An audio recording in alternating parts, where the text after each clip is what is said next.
And welcome to the Senate Committee on Labor and Technology. Today is Monday, January 30 at 3 p.m. We're in conference room 224. I'm Sharon Moriwaki, the chair of this committee, and with me is my very good vice chair, Senator Chris Lee, and we will proceed.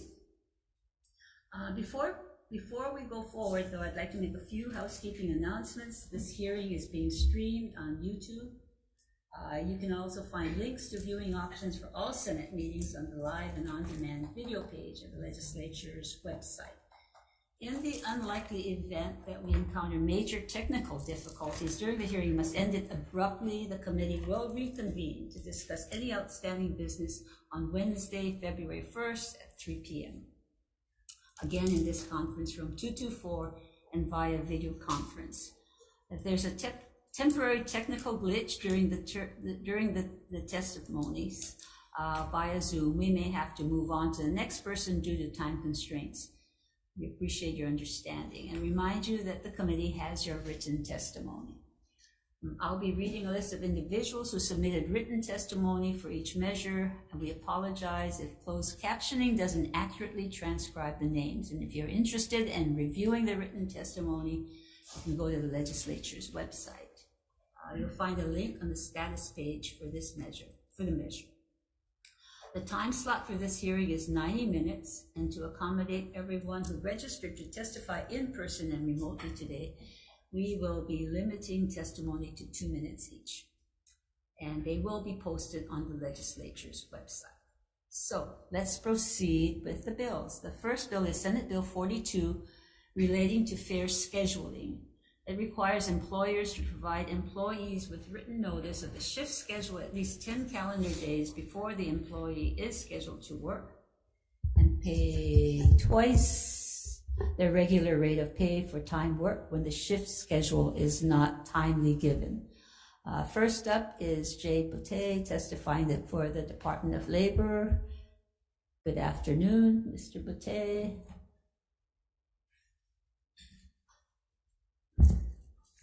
Good afternoon, Chair Moriwaki, Vice Chair Lee, Jay Boutte for DLIR. We support the intent of this measure to provide advance notice to employees of work schedules, and notes it may be helpful in light of today's tight labor market.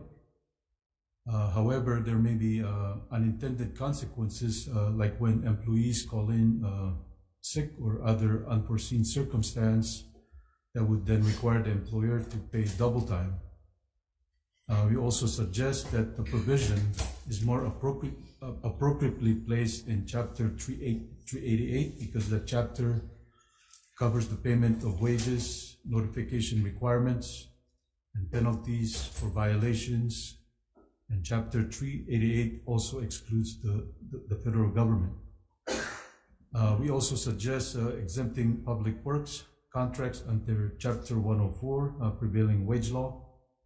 And lastly, if this measure becomes law, the department would need additional staffing and resources to carry it out. Thank you. Questions, member? I have a couple of questions. Have you received complaints on scheduling? Do you have any metrics that the department collects so that we know the extent of this problem? No, we don't have metrics, Chair, but we've gotten complaints. So how many complaints? I mean, is it an extensive problem? You're saying that now with a shortage of workers and people calling in sick, what kinds of problems have come to your attention? If you don't mind, Chair, let me ask our administrator of the wage standards, Cheryl Lee, to.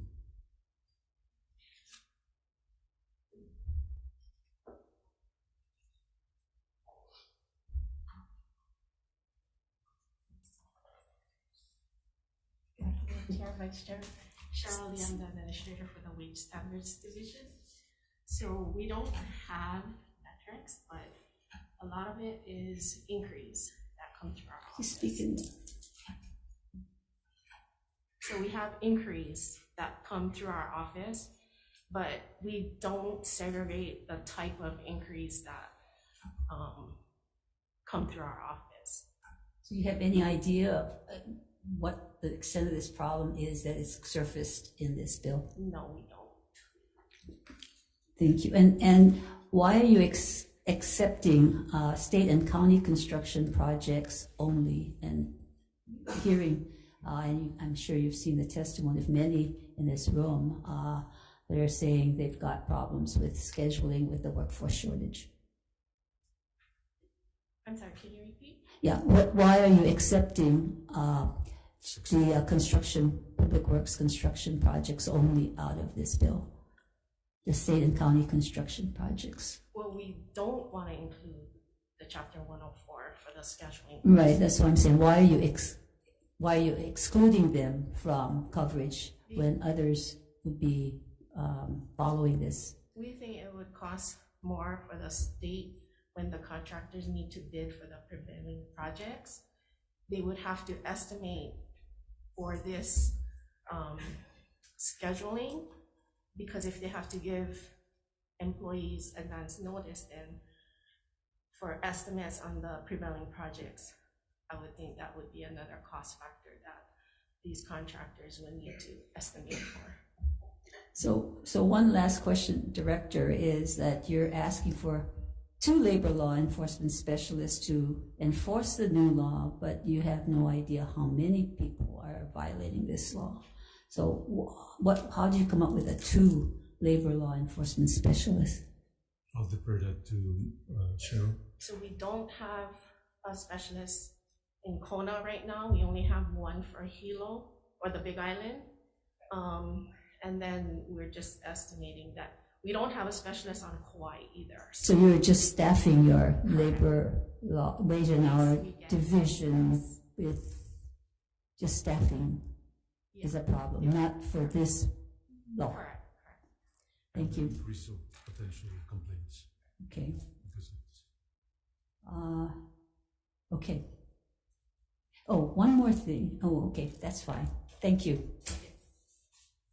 So next is Nelson Higa for the Attorney General.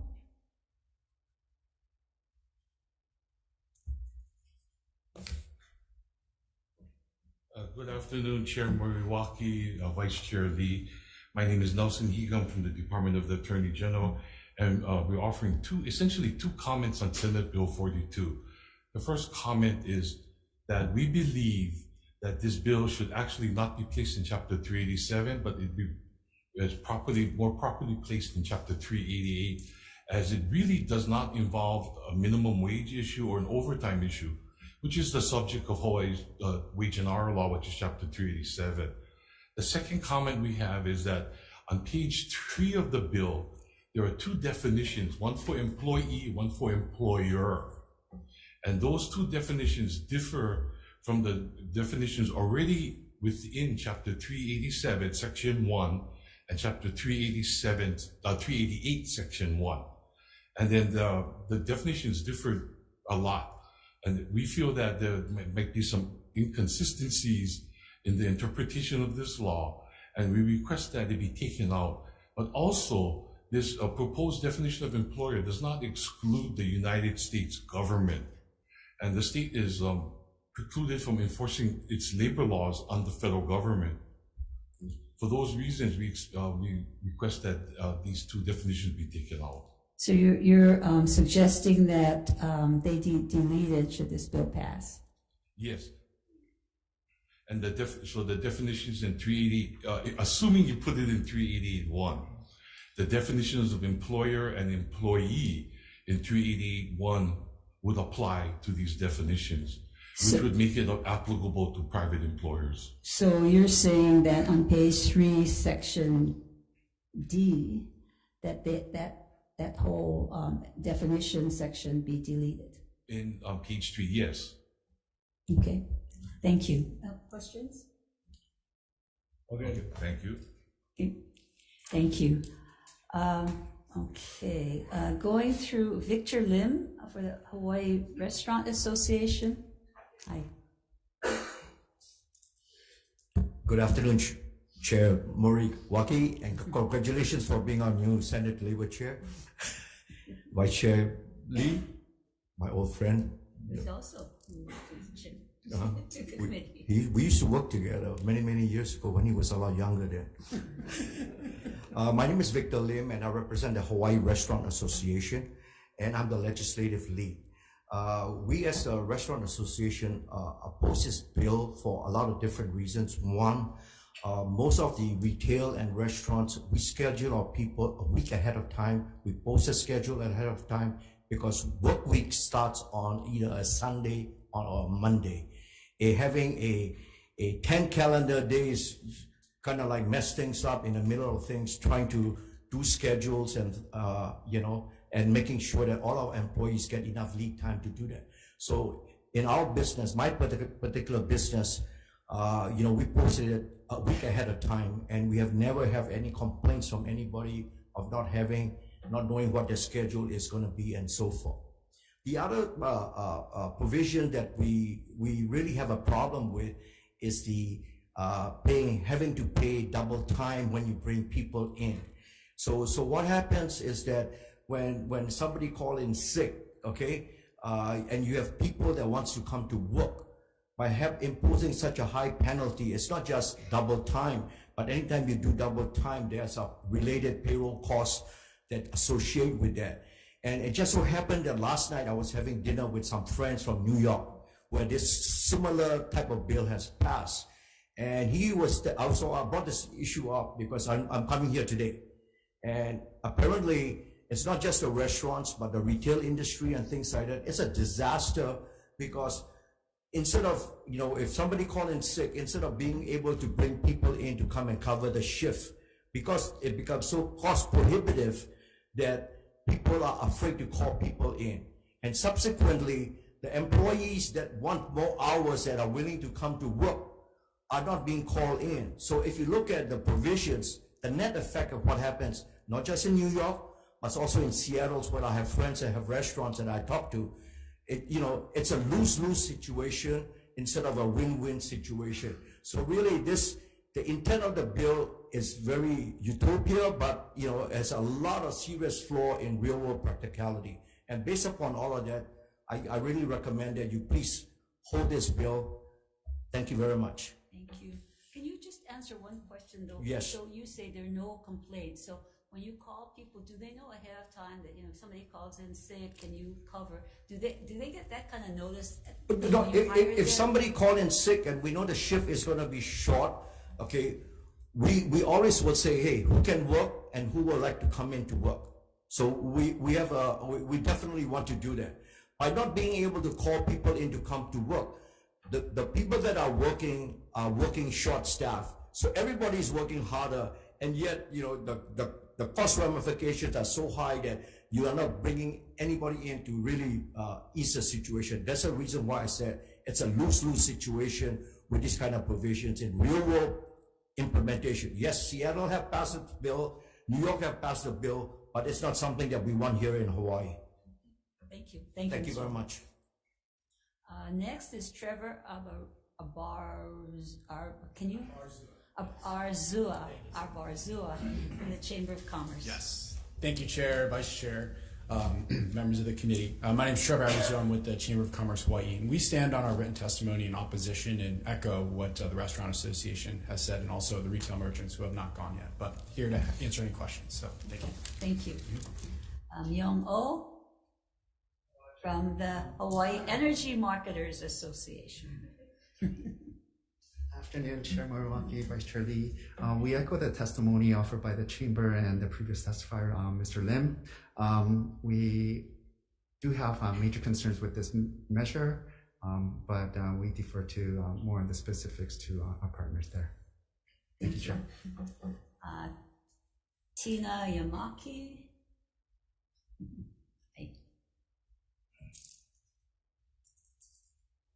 Aloha and good afternoon. I'm Tina Yamaki with the Retail Merchants of Hawaii, and I appreciate this opportunity to testify. As you've heard from previous testifiers, we are also in opposition of this bill for the same reasons. Retailers right now are, number one, having a hard time finding employees to begin with, and then not being able to put somebody else in a position because somebody called in sick, might also hamper not only customer service, but the safety of our employees. I'm sure you've seen on the news how many times our stores have been robbed or grabs and goes going on. And people know that the less employees, the easier it is to hit us. Retailers also employ a lot of people going to school. And, you know, they have projects that come up. So it's always last minute changes, or people get sick, or they have to take care of their family, you know, for some reason. So there's always last minute changes. We try to do it as far out as we can. And like Victor said, a lot of people ask, you know, the other employees, does anybody want to add a shift? So we think it's working right now. So we ask that you do hold this bill and we're available to comment. Question, if a person were asked to come in to cover for someone sick or they have a project, is there any repercussion if they say, no, I don't want to come in or can't come in? Or how does that work? Or do you know, is there? So my understanding is if for some reason, because you were called on the fly, maybe you've had plans or something else, then they'll go down the line to the next employee. Or what some of them do, they have scheduling apps, so they'll do a call out or a group text. This time slot is open. Does anybody want to take it? First come, first serve. And like I said, a lot of times it's no repercussions. It's just they go down the line to the next employees. And we've also had where no employees were able to do it. So we've seen executive and senior management actually working in those stores to help cover those shifts when it can't be done. Okay, thank you. You're welcome. So Matson Navigation Company, written testimony opposing. Mufi Hanneman testifying for Hawaii Lodging and Tourism, written testimony opposing. Russell Ryan for Highway Inn in opposition. These are all written testimony. Thomas Jones for Gyotaku. Oh, you're here. Okay, please.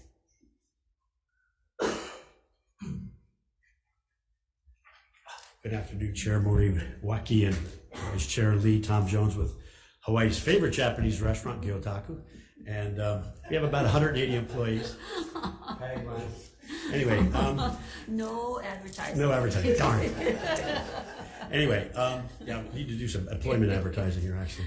I am hungry though. Yeah, I'm really not quite sure what the impetus of the legislation is. We don't have the problem. I've been, an employer here for over 30 years. We have a pretty good relationship with our employees. I think most employers do. It's Aloha State. It's a little bit different than maybe in some other states. So I'm really not quite sure, what this is all about. We have a lot of, flexible scheduling in our industry. I think, Tina brought up the issue about the scheduling apps. And a lot of times our employees are, online, and they can, the one will want to drop a shift and one will want to pick a shift up, and they trade shifts. They have to get permission from the manager and all that. This would really throw a monkey wrench into that. So I think our employees, by and large, and most employees, have a lot of flexibility in their options for telling when they're available, and then us scheduling them when we can. As far as repercussions go, in this environment, there are no repercussions. We are desperate for employees, and if in places I can't come to work today, we're kind of out on that employee. But if somebody else wants to come in, then we certainly would appreciate them coming in. So we don't, we don't have room to be punitive to our employees. Not that we ever were, but right now it would be, suicidal to do that. So, and the extra cost would just be prohibitive. So, okay. Thank you very much. Thank you. Hawaii Harbor Users Group, written testimony in opposition. Kiran Hope with the Kapolei Chamber of Commerce, written in opposition. Sherm Hawaii, written in opposition. Chris Nakagawa with the Young Brothers, written in opposition. Ave Kwok with Jade Dynasty, written testimony opposition. Sean Williams with Airlines for America, written testimony in opposition. And Chris, we've got that twice. Okay, so that is it. Anyone else here to testify on this measure? Okay, so we'll move on to SB 206, relating to the employees' retirement system, which repeals the age requirement for retirement of employees' retirement system members joining after June 30, 2012. So first up is Thomas Williams from the ARS.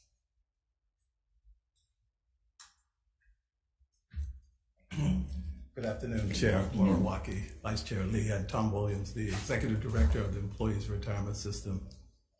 And I appreciate the opportunity to come before you this afternoon to testify, unfortunately in this instance, in opposition of the proposed amendment.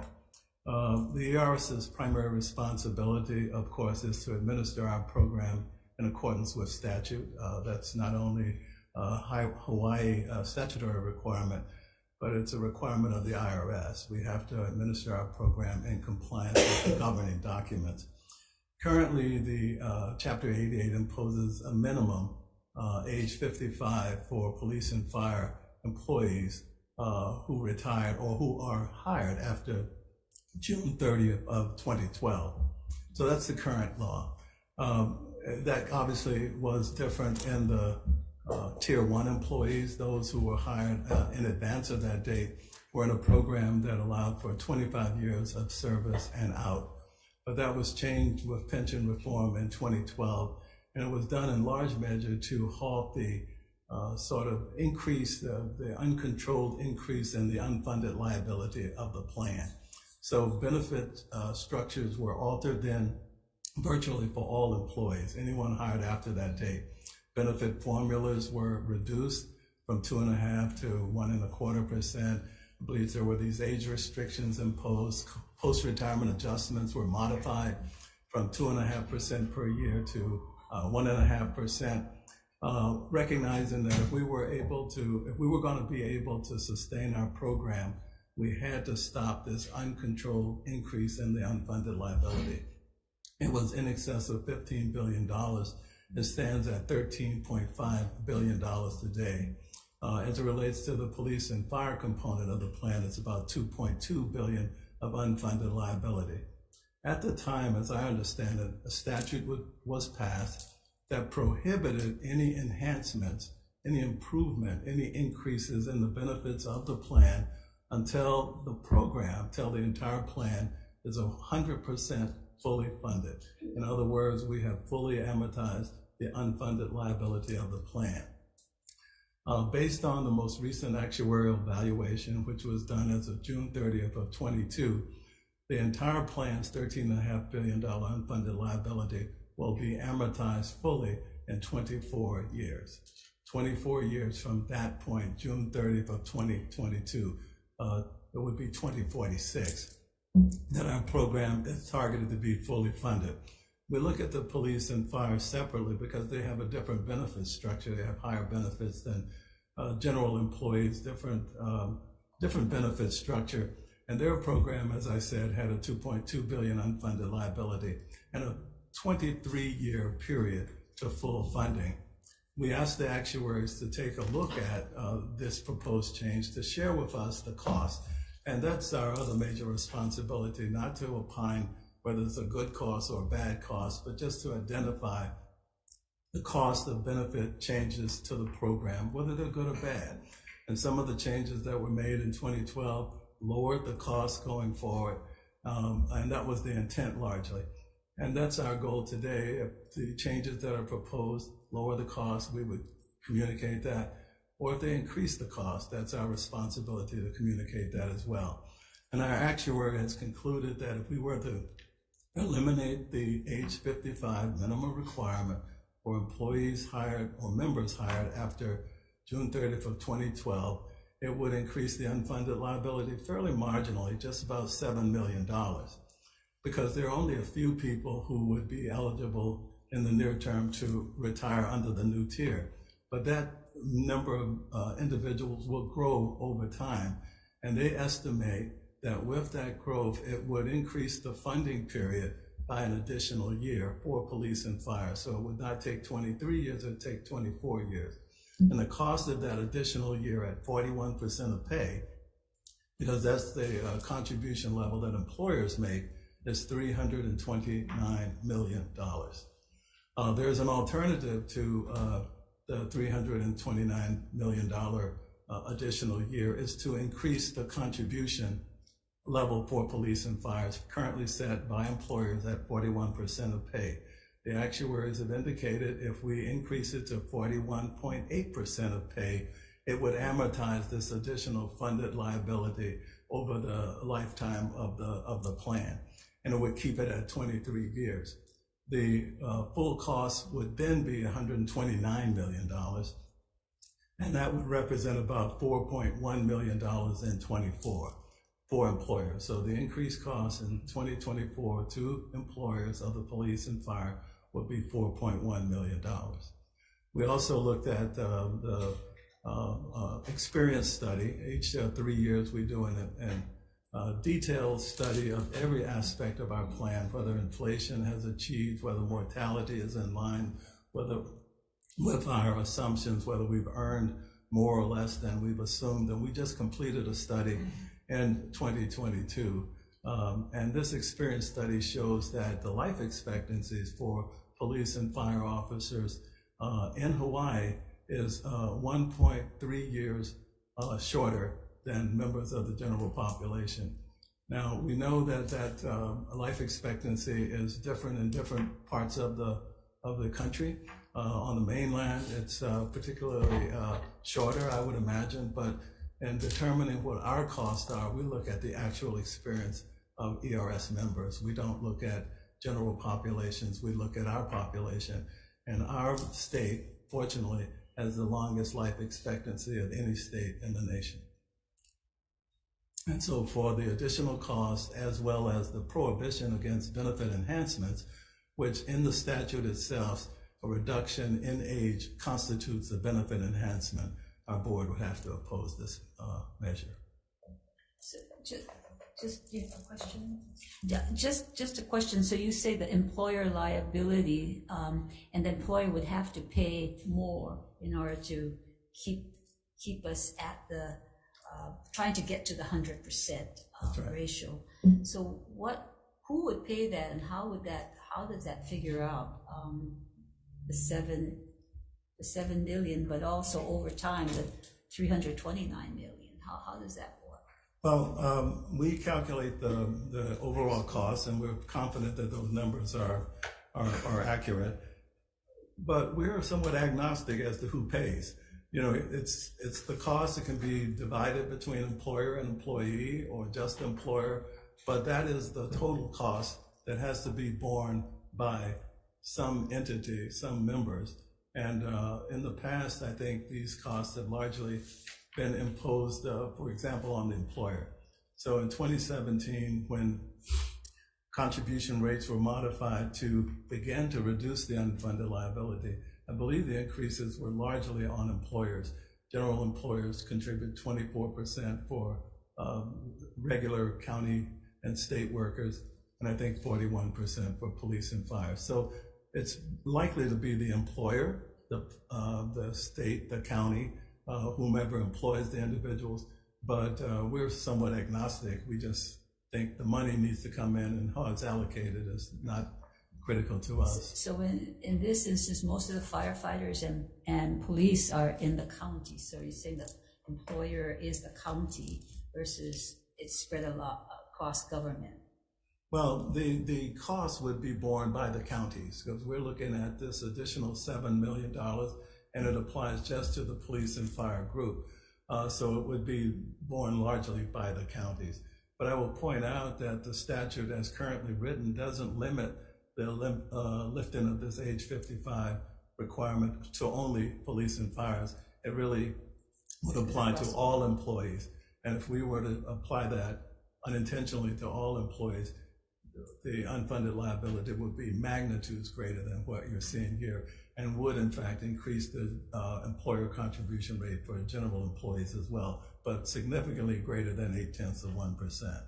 And so go back again and explain the moratorium of 88-99, that we have to go to 100% ratio of unfunded liability to the assets in order to lift that moratorium. Is that correct? Yeah, that's my understanding. It was implemented before my arrival, but the changes that were introduced were only prospective. So the changes in contribution levels, retirement ages, benefit formulas were applicable only to new employees.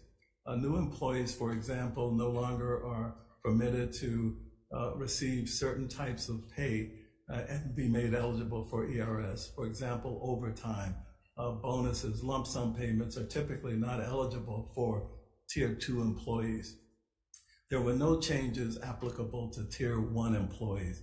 So individuals hired before June 30th of 2012 continue the old benefit structure, and so they have benefits applicable to overtime pay, etc. The majority of the unfunded liability in our program applies to Tier 1. Only about 4.5% of the liability of our plan is ascribed to people who were hired after June of 2012. They are about 50% of our employee population, but their benefits are growing at a much smaller rate than the Tier 1 employees. So, the cost is obviously, the moratorium was an attempt to address and contain that growth in cost. And it just felt as though it was unfair to have the plan continue to become more costly while people were getting less from the program. So there was a moratorium that says we're not going to give anyone an improvement in benefits until we're fully funded. So the age, deleting the age requirement is a benefit enhancement. That's correct. It is specifically stated in the statute as a benefit enhancement because it allows an individual who might otherwise have had to wait to 55 or 62 or 65 to get it at any age following attainment of 25 years of service. So that is perceived to be a flexibility and advantage. Okay, any questions? I'll save it for you. All right, thank you. Thank you very much. Aaron Takasaki Young for Honolulu Police Department. Okay, in support, Kamakana Kaimuloa from UPW. Chair Milwaukee, Vice Chair Lee, Kamakana Kaimuloa, Government Affairs Manager for United Public Workers. You have UPW's written testimony in opposition. Following Mr. Williams, our opposition is slightly different, and it's based on Section 3 of the bill, which is Section 88-99. It is our opinion that this is a carve-out specifically for Class A and B members, and we believe that that the section of the law should be applied equitably across all member groups. So that's why we oppose. Based on what Mr. Williams says, if you guys are going to pass out this bill, we would request that Section 3 of the bill be revised to repeal Section 8899, but we know that's probably not going to happen. But truthfully, when the moratorium was passed over 10 years ago, I think the labor community begrudgingly accepted it with the understanding that it was going to improve the state's unfunded liability. And so as we look at a carve out, there's going to be impact for all public employees, and that's where we stand. So thank you for this opportunity. Thank you. Questions? Thank you. And Tasha Kama from the Maui Community Council on Zoom. No one on Zoom, in support. And Robert Kabako with Shopo, written in support. Angela Melody Young with Kapalama Neighborhood Security Watch in support, written testimony. And Tamara Paulton, written testimony in support from Maui County Council. Anyone else here to testify? Okay, moving along to Senate Bill 302 relating to taxation. This temporarily reinstates the technology infrastructure renovation tax credit, expands the definition of technology-enabled infrastructure to include data servers. First up is Gary Suganuma with the Department of Taxation. Hello, Chair Milwaukee, Vice Chair Lee. My name is David Richmond. I'm here on behalf of the Department of Taxation. Do appreciate the opportunity to testify.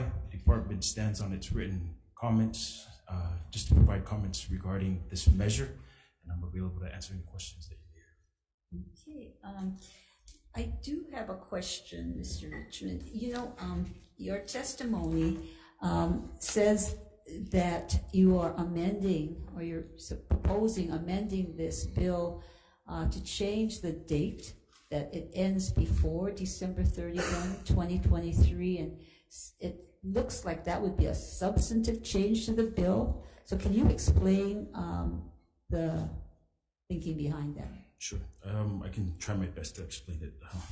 Simply because there's an ambiguity because of fiscal year filers. And the effective date that we had, if the bill is approved, is December 22nd. So it would preclude them explicitly. So the reason why we included the date as it is just to December 31st, 2023, it'll apply to across the board. So they would be filing for 24, 25, 26 for the fiscal year filers. And then the regular calendar year filers would be 23, 24, 25. So if it's, this is poorly worded, I must say, because it really is. It's the tax credit shall not be available. So it's a double negative, right? So it's beginning after December 31st, 2010, and the current bill says it ending before January 1st, 2023. That means what is included when you get a tax credit is from January 1, 2023 to December 31, 2025, which in my calculations, 2 years. And then then ends in 2025. If you change it to December 31, 2023, that means it's only for 1 year. But the way you explained it, it goes for 2 years hence. Yes. So how does that, if it begins on before December 31st, 2023, that means that it starts in 2024, and then it ends on December 31st, 2025. Which they can file for in 2026. So that's only 1 year. If it indulges to the committee, could I ask our administrative rules officer? Sure. No, please. Denise Inouye. Thank you. Hi, state your name, please. Good afternoon, Senator Moriwaki, Senator Lee. My name is Denise Inouye. I'm currently the Administrative Rules Officer with the Department of Taxation. So the way we're reading this bill is that that period in that H1 section is trying to eliminate people from claiming the credit during that period. And right now, the way it's written kind of conflicts with Section 1 of the bill, which is where you want it to start on January 1st, 2023. Right. If you end it on January 1st, 2023, there's a gap period that people who are fiscal filers will think they can claim the credit because their fiscal year may start in 2022 and end in 2023, and they're going to say that they should be getting the credit for that part of the year, where the effective date of the bill is for tax years beginning after January 1st, 2023. But should it be December 31st, 2022 instead of 2023 then? So the period in there that December 31st, 2023 is for those tax years that end before that. Right, so you're stopping that. Yeah, so the tax year started in January of, say, 2010, right. It goes to 2020, all of 2022 is excluded. But January 1st, 2023 going forward is included. Right, for the tax year beginning. So if you're a fiscal filer, your tax year began, say, for example, December 1st, 2022, and it ends November 30th, 2023. So it doesn't fall into the effective date of the bill, which is for tax years that start after January 1st, So 2020. if it's January 1st, 2023, and you get 2 years of tax credit. Actually, we look at it that you're going to end up with 3 years of tax credit. Okay, so. So you can, so it'll make it equal for the calendar year taxpayer and the fiscal year taxpayer, that they'll both get 3 years. Okay, so going through and keeping still the December 31, 2025, you actually get another year? Everybody gets 3 years, yes. Okay. Because for the regular calendar year, they get January through December 23, 24, and 25. Okay, so this is a 3-year tax credit. Yeah, it's actually a 3-year Okay. tax credit. We should rewrite this. It's Yeah, excluding, it's really. Yeah. It's hard to follow. We It's can just- always work with you after Yeah, to okay. get it fixed. But otherwise, it's fine then with that December 31st, 2023. Right. Okay, thank you. Thank Thank you. you, it's hard to get my head around. I can, yeah, Exclusions. I had to draw pictures for people in the Yeah. department so that you Why can is see. it written like that? Why can't you just say for this period you're covering? I have no idea because it's not our draft, but we can work with you to fix it. But it's a current law is written like that, right? The No, tax credit allowed under this shall not be available for. So why can't it say shall be available for? Period. right, true. I mean, if you could amend that, that would be great. Yeah, In we the future, as it's going along, maybe you could think about it. will definitely Yeah, but work we with you won't. on that. We will take care. Okay, thank you for the Thank you. opportunity. Thank you. Thank you. Thank Any you. questions? SB 302 with Leonard Higashi for HTD Hawaii Technology Development Corporation. Thank you, Chair. We stand on our testimonies. Just one question, because it's come up in one of the other testimonies. And they're saying that, you know, this tax credit, this incentives doesn't really attract investment. Do you have any experience that you could share with us as to Act 221 and Act 215 and what kind of return we got on our investment, or have they been used or not? I think that's a difficult comparison. I mean, that's a incentive for investors to put money in. That was the 215. And or it was 221. used, and it brought back return on our investments? I guess it's a similar question we asked in RAM. Yeah, sure. It's the benefits of Act 221, 215. They're definitely debated. You know, there was significant cost to the state in terms of what it ultimately the tax credits, you know, totaled. The benefits are hard to measure, and that was one of the questions or criticisms of the bill. This bill is very different. It's not for investors per se. It's for people who are building infrastructure. That, you know, and we testified supporting the intent of this measure because this infrastructure that people are building, for example, the data servers, it could be built elsewhere. But if it's built elsewhere, then that is where the jobs will go. That is where the money will go. So although this is not our bill either. We're just testifying, supporting the intent of it, because we feel that it would be great to have that infrastructure here in Hawaii and the jobs here in Hawaii. And that's our mission. So thank you. Thank you. Myung Oh testifying for SurfPac. In support. Chair Moriwaki, Vice Chair Lee, on behalf of SurfPac, we are in support of this tax credit measure. Right now, our client is locally owned, currently resides in Mililani Tech Park. They do have a 30,000 square feet data center and does have plans to extend that data center beyond, I believe, 150,000. They're just going through the pre-permit process right now. The 4% non-refundable tax credit would definitely help them in their pursuit to continue to serve the businesses in the community here, especially in times where high technology is highly valued, and credit definitely goes to this company. So really appreciate the community's support.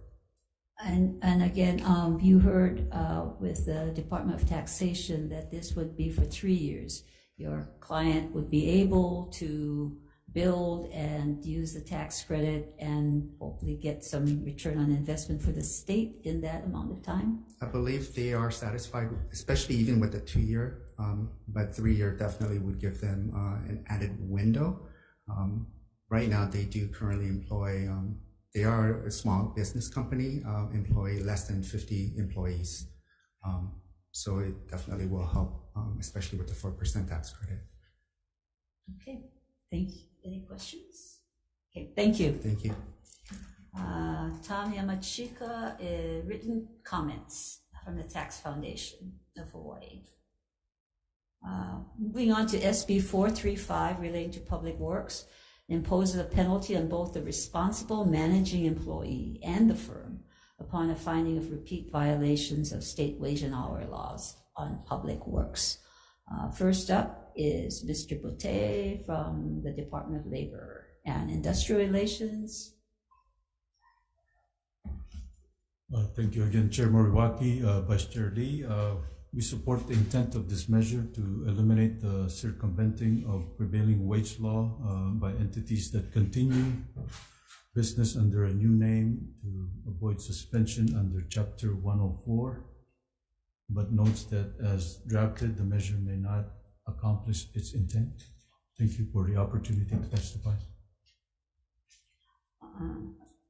So again, go back to the definition of person. I think you state that there could be unintended consequences, or is it?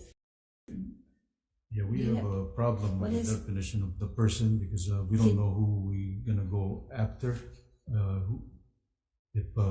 for violations. So do you have language to clarify so that it is for the purposes that the bill is written for, i.e. the shifting of employees or principal managing employees to other firms who can then continue to do business even if they have multiple violations? Is there any language then that you have to address that? If you don't mind, Chair, let me ask Cheryl Lee, our administrator.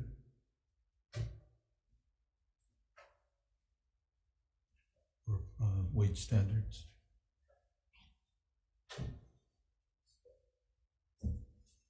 Good afternoon, Chair, Vice Chair. Cheryl Lee with the Wage Standards Division, Administrator.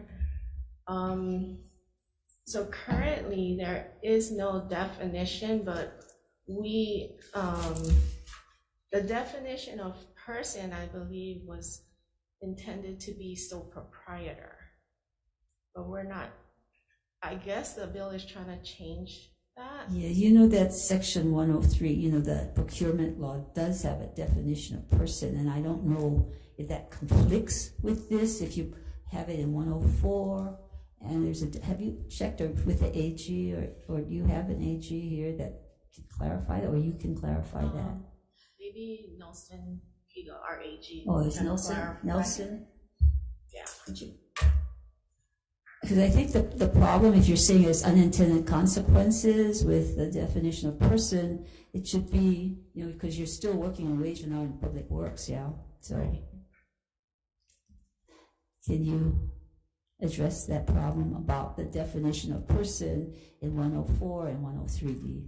Okay, I'm sorry, I'm not familiar with the definition of person in 103. But then with 103 is procurement, 104 is just enforcement of the contract between the state and the general contractor. But it's public works too, right? 104 is public works, yes.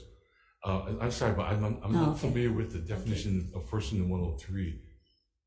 Because we don't do procurement, we do labor law enforcement. So we can take a look at that, but we were not aware of that. Well, I'm sorry, I'm not aware of it. No. I'm just wondering because the director said there are unintended consequences, the definition of person, and I do know some procurement law from Government Operations Committee last session that there was a definition of employer and employee under that statute and the procurement laws, and if this is on public works, Yeah, that might be a nexus there in terms of definitions, other than having a separate definition just for wage and hour on public works. So that is of concern, I think. I see.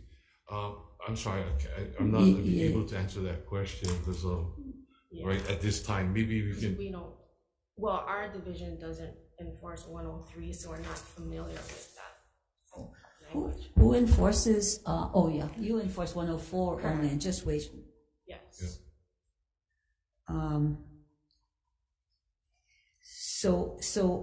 Okay, well, we'll move on and we'll see where we go. Maybe we have to, do you think you can have some time to go check it out if we were to defer to another date then? Definitely. Okay, thank you. Thank you. It might have to be referred to this 103 is actually state procurement. Yeah. The state procurement office, Department of Labor doesn't have anything to do with 103. That's the state procurement office and the various counties. Yeah. So we could just have your own we could pass it with the definition and then, okay. Yeah. Okay. So there was also, well, we'll come back to you. We'll circle back to you. Okay. And, Okay. Thank you. so Danny Kupchoy, testifying for Operating Engineers Industry Stabilization Fund in support. Ryan Sakuda with the General Contractors Association of Hawaii on Zoom. Good afternoon, Chair. Can you guys hear me? Are you there? Oh, okay. Good afternoon, Chair. Can you guys hear me? Yes. Okay. Good afternoon, Chair Moriwaki, Vice Chair Lee, Ryan Sakuda on behalf of the GCA. So the GCA provides comments on this measure. We think that the intent is noble and we are in favor of preventing bad actors from being a part of the construction industry. So the bill attempts to close the loophole of bad contractors being suspended and then opening up a new firm by suspending both the firm and the principal RME. However, there is a principal RME and subordinate RMEs within the firm, all of which who know or should be aware of the labor violations that are occurring within their firm. This bill does not suspend the subordinate RMEs. We would be able to then open a new firm and bid on public works. So in essence, it's attempting to close one loophole by creating another loophole. So if we would truly like to prevent bad actors from the industry, we think that we should attempt to truly prevent these individuals from gaming the system. Okay, so did you hear the conversation, just a testimony of Department of Labor and the AG's office? And we're looking at work on public works and the principal managing employee and wage and hour law. So it's the intersection of the two, and the definition of person being different than what's in chapter 103D. And your statement is not always the principle, that it might be some other. Well, there is a principal RME.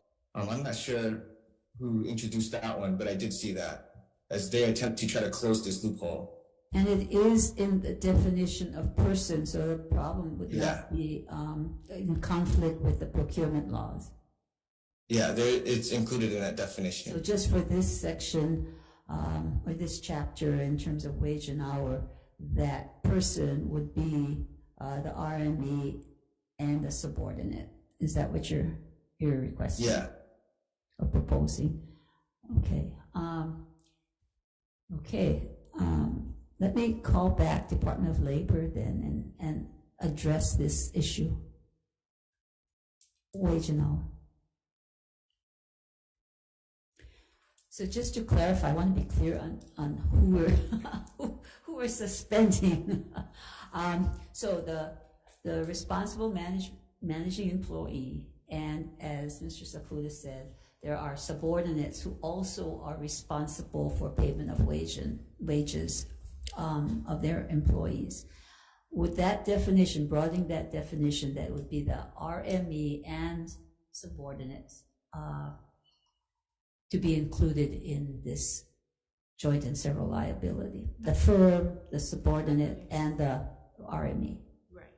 So I guess the problem that we would have is that the way the bill was written, it says person includes sole proprietor and the principal responsible managing employee that holds the contractor's license of the firm. So we weren't clear if the RME, because you could have several RMEs, I'm assuming, and if they don't all hold, it's supposed to be contractor's license.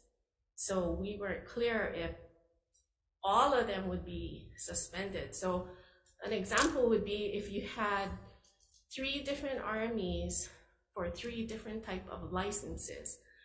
One RME left that LLC or whatever entity it is, and they go to form another entity. Would that person be suspended in that new entity? So let me ask the question another way in terms of clarifying this definition so we get to the bad guys that aren't paying, right? So how would you identify person versus the firm of people who are responsible for making the decision on paying correctly or not their employees? Who holds what title? And maybe that's the language we need to add in here. Maybe on your best professional opinion on this. I would say yes, as long as it's defined so that we know. So how would you define, I guess I'm asking, how would you define it so it's clearly focused on the person who makes the decision on paying or not paying, or is responsible for the person getting paid or not paid? I'm not sure. Well, who do you have cases like this? We had one case that I'm aware of, that the employer was suspended and that person tried to form another entity using a family member, but that person was actually running the business behind that family member's name so that they could. So who was that person? So how would we define that? Is it the principal responsible managing employee? Does it have to be having a license if the person is doing it? Or what is who is that person that we can say you're the one? I would think it's the officer of that company or member of the LLC or sole proprietor. I'm not sure what. So you're saying that sometimes you have 3 people with the because the language they're throwing in the RME as which includes person. So for us, it might cause some difficulty of who do we actually suspend. So I think that, but this is where this is what this bill is getting at, this joint and several liability, right? You suspend the firm, but this person who is responsible for making that decision now moves to another and forms another firm. And so you're taking this person who should have been also penalized. So who's that person? Is this enough of a definition? So principal responsible managing employee, or as GCA also requests, is that or subordinate who holds the construction license of the firm. So if that was the wording, then we would, like GCA mentioned, if it's specifically clear who the subordinate RMEs are, and that's part of the definition of person, I think it would be sufficient. Okay. All right. Thank you. Okay. Okay. Moving on to SB 597 relating to taxation. It excludes income received from deferred compensation retirement plans from the state income tax for taxpayers who meet certain income requirements. Gary Suganuma testifying for the Department of Taxation. Again, my name is David with the Department of Taxation. We stand on a written testimony. If you have any questions. Okay. I've got a question again. So what is the impact of this? Because my understanding is deferred compensation is you defer the compensation until after you retire and you start collecting on the compensation. But your comments from your department states that if you're a hybrid member, you pay as you go. So I'm not clear on what the deferred compensation plan is on the hybrid. So in general, the deferred compensation applies to all the 401ks and a lot of private benefits plans that they tax when you withdraw at the end. This is not included as income. But in our comments, we shared that the state has a program, a hybrid program that taxes before it's distributed. So when they get the distribution at the end, it's tax-free. Is that for everybody, or is that? It's those who are enrolled in the hybrid the people who plan. decide to go into the hybrid plan, but not everybody's in the hybrid plan? No. So in this instance, what the bill requires is that those people make $30,000 or less, or if they're a couple, $60,000 would not, even if they didn't pay in the beginning, then it weren't in the hybrid plan, when they retire, they don't pay. So what is the department's, or do you take a position on that? We just provided comments. Okay. The other question I have is that you state that the department states that it has lots of work, so then that you might not be able to do this for tax year 2023. Do you have a comment on that? Do you want to have the execution date at X date, or just leave it effective upon approval? You're the decision makers. Well, I'm just asking because you're the one who says, the department may not have the resources to implement the measures passed in time for tax year 2023. So I'm asking. We'll stick to the testimony, but we know that there's more than 3,000 bills and about 500 tax bills. So it's just a matter of seeing which ones will move forward. But at this time, we just. Okay, but you folks have to say if you need more time, you got to say you need more time, but. Definitely get back to you. Well, but it's not, what is the department's request on that? If this is easy, so no need. If it's possible, I can get back to you. Within the time. Okay, all right, thank you. Tanya Machika, written comments from the Tax Foundation of Hawaii, and Elima De Costa, written testimony in support. Is there anyone else wanting to testify in this measure? Okay. Moving along to our last bill for the day, SB 726, relating to the Department of Human Resources Development. This repeals the exempt administrative assistant position within the Department of Human Resources Development, redirects the responsibilities to the director to facilitate and expedite hiring and recruitment of civil service positions. That's good.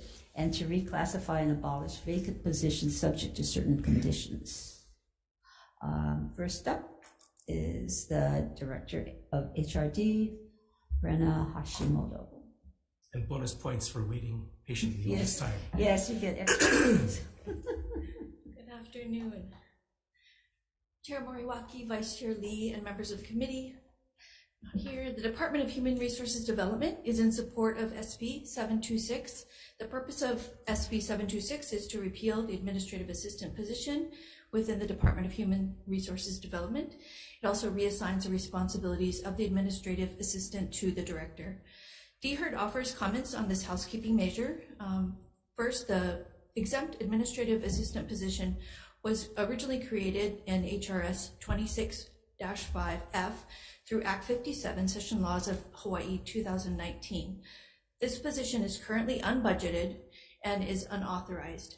However, in 2022, the legislature authorized a Civil Service Administrative Assistant 6 position in Act 248, HB 1600, House Draft 1, Senate Draft 2, Conference Draft 1, which has since been established and filled as of November 1st, 2022. DHERD would like to ensure that the repeal of the exempt administrative assistant position in HRS 26-5F does not adversely affect the establishment of the Civil Service Administrative Assistant 6 position, which is number 124478.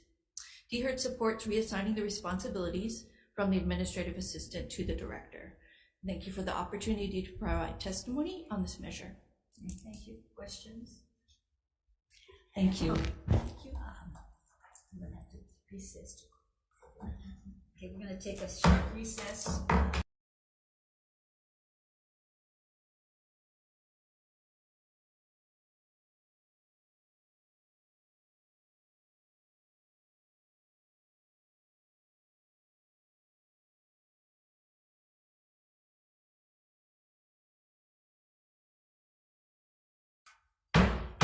We are reconvening 3 p.m. hearing in the Labor and Technology Committee for decision making. Let me know that any bill passing out will include the necessary technical, non-substantive amendments. For SB 42, relating to fair scheduling, requiring employers to provide employees with written notice of the employee's shift schedule at least 10 calendar days before the employee is scheduled to work, and to pay employees twice their regular pay if they're given less than 10 days notice. The Department of Labor has provided no metrics on the extent of the problem, and employers across the various sectors state the need for flexibility in scheduling and oppose the 10-day notice and the penalty. The chair's recommendation is to defer this measure. Any discussion? Right, okay, chair's recommendation is to defer. SB 206, relating to employees' retirement system. It repeals the age requirement for individuals who become an employees' retirement system member after June 30, 2012, and have at least 25 years of credited service. While we want to help the firefighters and the police in their workforce shortage, we consider seriously ERS's concerns that would cost the employer about $7 million and increasing the unfunded liability over time. It would also be a benefit enhancement not allowed under Section 88-99, as the ERS funded ratio is not yet at 100%. So there being no data on the number of applicants who decline job offers on this deleting the age requirement, the chair's recommendation is to also defer this measure. Members, discussion? Moving on to SB 302, relating to taxation, which temporarily reinstates the technology infrastructure renovation tax credit and expands the definition of technology-enabled infrastructure to include data servers. The chair's recommendation is to pass with amendments taking the Department of Taxation's amendment on December 31st, 2023, and to defect the effective date. Members, discussion? Not. Chair votes aye. Vice Chair Lee? I'll vote aye, noting excused absence of Senators Ihara and Keith Agaran. Senator Favela. Aye. Thank you. SB 302 passes. Thank you. SB 435, relating to public works. This imposes a penalty on both the person and the firm for repeat violations of the state wage and hour law on public works, and requires each notice of violation to contain the names of the person and the firm. The chair's recommendation is to pass with amendments to add the proviso of, to add the definition of person to include not only the responsible managing employee, but also the subordinate who's responsible employee, and to defect the effective date. Questions, discussion? Vice Chair Lee. Voting on SB 435, recommendation to pass with amendments. Chair. I vote aye. Vice Chair votes aye. Senators Ihara and Keith Agaran excused. Senator Favela. Aye. Your measure is adopted. SB 597 relating to taxation that excludes income received from deferred compensation retirement plans from the state income tax for taxpayers who meet certain income requirements. The chair's recommendation is to pass this with amendments to defect the effective date. Discussion, members? Voting on SB 597, recommendation to pass with amendments. Chair? Aye. Vice Chair votes aye.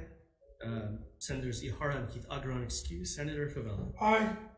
Chair, your measure is adopted. Thank you. The last measure, Senate Bill 726, relating to the Department of Human Resources Development, repeals the exempt administrative assistant position within the Department of Human Resources Development and redirects to the director the responsibility of hiring, recruitment, and reclassification, abolishing vacant position. The chair's recommendations are passed with amendments with a defective effective date. Vice Chair Lee. Voting on SB 726, recommendations to pass with amendments. Chair? Aye. Vice Chair votes aye, noting the excused absence of Senators Ihara and Keith Agaran. Senator Favela. Aye. Chair, your recommendation is adopted. Thank you. This concludes the Labor and Technology Committee briefing. Thank you, everyone, for your participation. All right.